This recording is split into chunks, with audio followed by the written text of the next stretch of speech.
Hi, one of the biggest things I've seen artists struggle with over the years is how to paint shadows. There's a lot of confusion on how you do it. A lot of times beginners will think, well, I'll just put black in my paint and that should do it.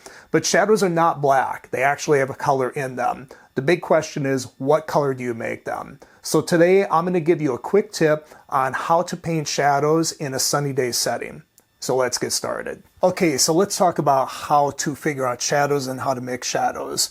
To do this correctly, you have to have a little bit of understanding about color temperature as well as value. Now, this is a pretty deep subject. We're not going to get that deep into it, but hopefully some of the tips I give you here will help you in your painting.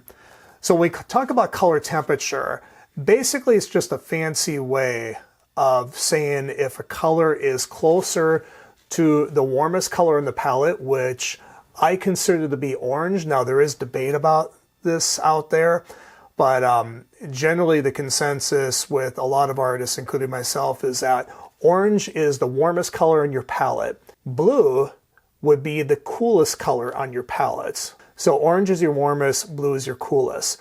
So when you're talking about cooling a color, all that really means is that you're taking the color and you're moving it toward blue. Whether you go this direction or you go this direction. If I have orange, my warmest color, I can do nothing else but cool it because I'm already at the hottest point I can be.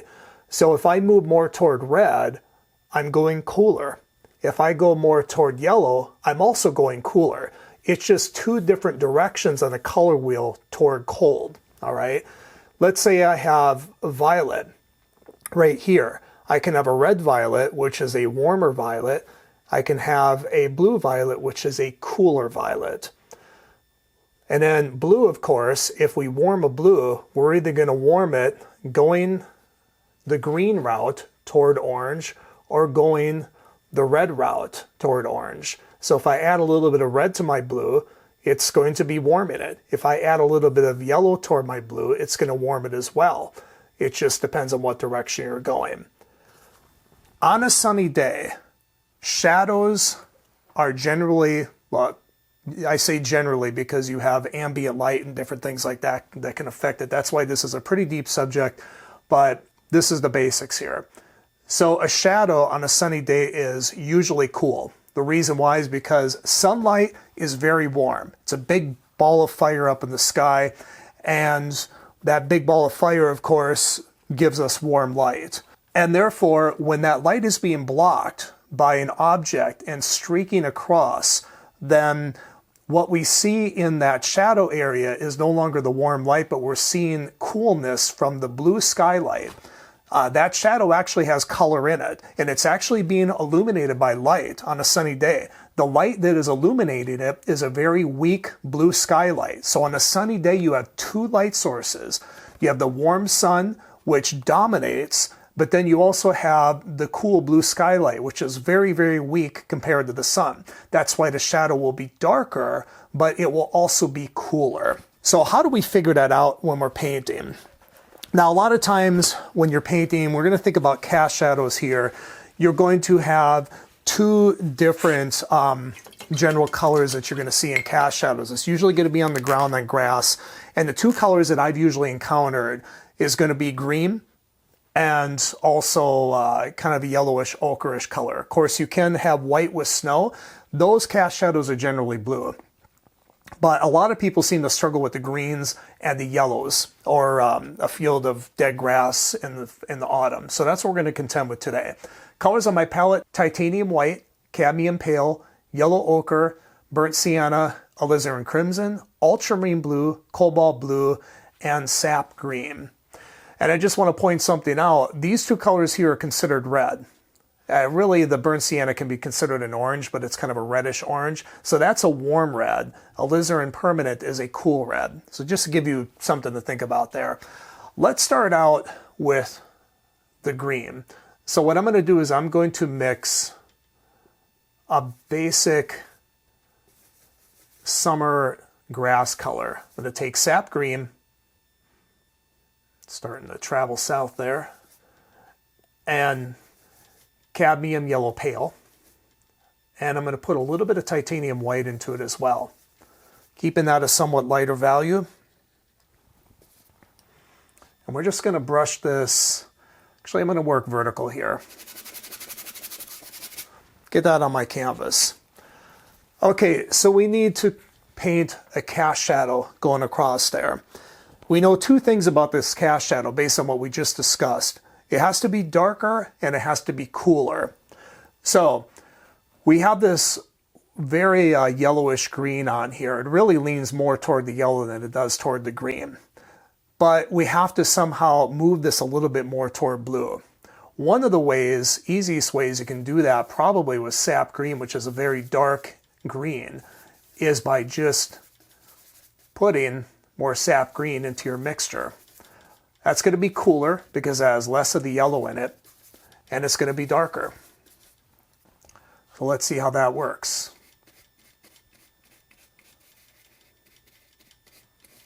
And let's just say that's a cast shadow going across there. That's not too bad. It's cooler and darker. The trick with shadows, and when you get good at painting, and when really getting good at painting is getting good at seeing. Once you get good at seeing, then the rest is just knowing how to mix the colors to paint what you see. That's really all painting is.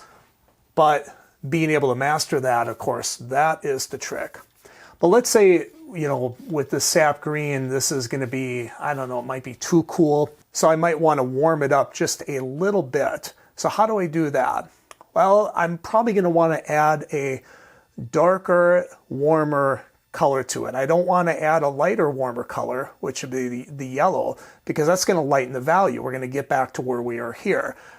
I could add white to it, but white's going to probably chalk it up. And it's actually, white is a cold color, so that's not going to do it either. I could maybe try a little bit of yellow ochre. Yellow ochre is a darker value than that. Just a tiny bit. I can paint that right in there. That's pretty good. That's not too bad there for that. Another thing I can do is let's take some more sap green and mix it in here. Another color I can maybe add is alizarin. Alizarin, it's warmer because it's still in the somewhat warm side. Even though it's a cold red, it's still in the red family. So it's still warmer than the green is. So I can put a little bit of alizarin in there. And let's make another shadow here. You can see it's not a huge difference, and I'm not sure how much this will pick up on the camera. So you're going to want to experiment with this at home, but it definitely is more neutral, meaning that it has less of that intense green in it, which might be the solution in your painting, depending on what's happening in what you're painting. Another solution, let's take some sap green, add a little bit of that yellow to it, and let's try burnt sienna. That's a red as well. It's just a warmer red, so that might give us a slightly different effect than the other two. It's not a huge difference. That's why a lot of times there is no magic color formulas. Once you understand color temperature and value, you can use a lot of different colors to achieve almost the same effect. There is not much difference between those cast shadows that I have in my on my grass here. But notice I didn't use black. Now, black could maybe work in this situation. The problem a lot of beginners have with black is that they'll just put black on there and that's it. Usually you want to use black to just tone down the color you have on there, but still let the color dominate. There is a place for black at times. I don't usually use it, hardly at all. Once in a while I do. But black is really to be used more as a neutralizing element than it is, let's just paint black on there so we have our shadow and then we're done with it. There is color in these shadows.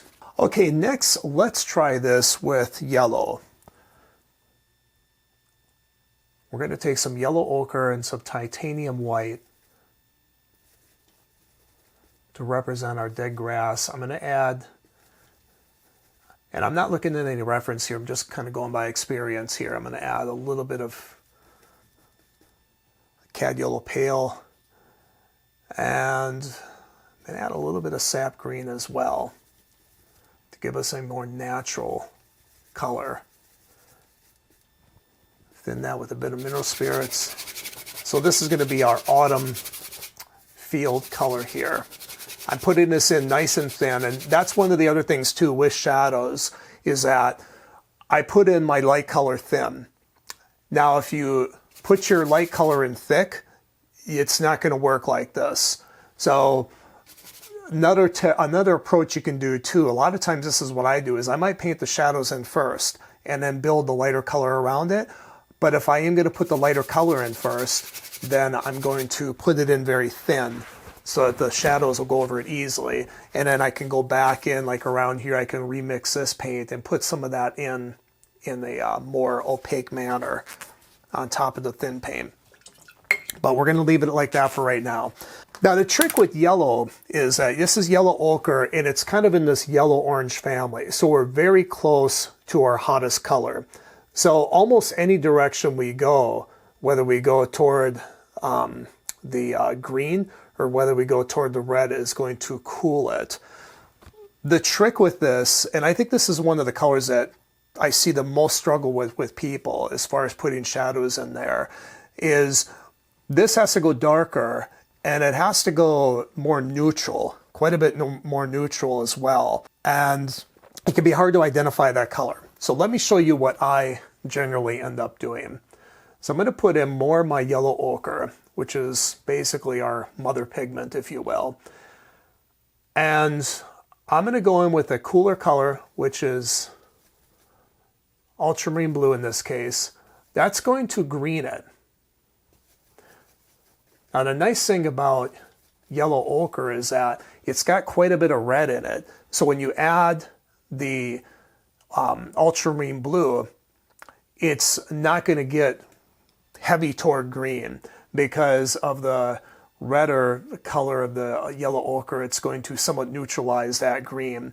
Also, ultramarine blue has quite a bit of red in it. It's a very red blue.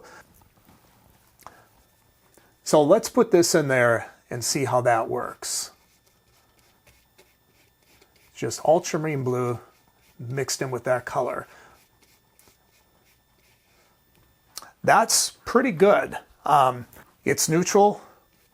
It's not too green because we don't want to go too green with it because there's really not much green in there to begin with. All right, but let's say we think that's a little too flat. That could suffice to start out with, but let's try to make it a little more interesting. So I'm going to take and mix a fresh pile, more yellow ochre, and I'm going to add some of the ultramarine blue. Basically get to the same color, but let's put in a touch of alizarin, a cool red, and see what that does. So we're darker, just brushing that in there. That works too. That is a little bit warmer, which could be the case because a lot of times on a sunny day when you have all these grasses in here and the sun hitting it, that sunlight's going to bounce all over between those blades of grass. And it's going to be a pretty warm bouncing of light around, which can kind of warm up the shadows a little bit. I can even stick a little bit of that in here as well. I can use both, the slightly greener and the slightly redder color. And either one of those can suffice. I can also go in with the little stronger yellow ochre. I'm going to mix that in with the green here. And actually I can mix it in with both, but we'll put it. And I can put some of that in there to slightly warm it up and make it look a little more interesting. Of course, you want to pay attention to the edges of shadows. Edges are a very important part and somewhat neglected part of painting. But the further the cast shadow gets away from its source, the softer it's going to get. And it's also usually going to get a little bit lighter in value. And even a little bit cooler as it picks up more of the blue skylight. That's on a sunny day, of course. So if I soften this edge just a little bit,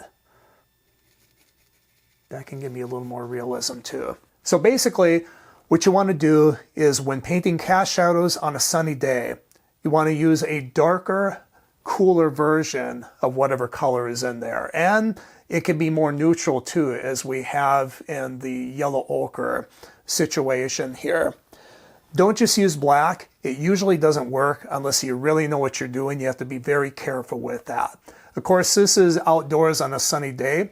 When you're indoors, when you're dealing with still life, when you're dealing with overcast, or just blue skylight with no sunlight, then there's different rules that apply. And those are things that I get into in my Oil Painting Plus classes. So give this a try, this little experiment, and I think this will really help you out in understanding cast shadows on sunny days. So I hope you found that helpful. Just remember, shadows have color in them. They are not black. So try to avoid using black paint to create your shadows in your landscape paintings and any painting that you do. If you would like to learn more things like this and how to create masterful landscape paintings, consider joining oilpaintingplus.com.